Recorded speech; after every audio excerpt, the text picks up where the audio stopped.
আরাম হোক, ওটা বিষয় না।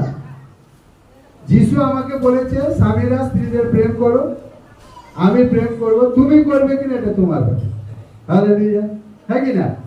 আমি আগে পা ধোয়াতে বলেছে, মানে কি এই নয় যে শুধু কেবল পা ধোয়াতে হবে, না, অন্যের প্রতি ভালোবাসা দেখানো, অন্যকে দয়া করা, অন্যের কাজে সাহায্য করা, সবকিছু ওইখানে। পা ধোয়ানোর মানে হচ্ছে নম্রতা, এক্সাম্পল। অনেক সময় জানো, আমরা যিশু বিশ্বাস করার পরেও যদি কেউ বলে সিস্টার একটু ঝাড় দিয়ে দাও না, বলে হ্যাঁ আমি এখানে ঝাড় দিতে এসেছি, হালেলুয়া, মুশকিল। সেই জন্য আমি সেবা ভারতের কোঅর্ডিনেটর, আমাদের হেলথ এডুকেশন প্রোগ্রাম আছে। আমি গেছি সেই বহরমপুরে, একটা ওখানে হেলথ এডুকেশন প্রোগ্রাম হবে। তো যে বারান্দায় আমরা বসেছি তার সামনে একটা মানে ওই দোকান, ওখানে হোমিওপ্যাথি ডাক্তার বসে, সেখানে ওই কাগজ প্লাস্টিক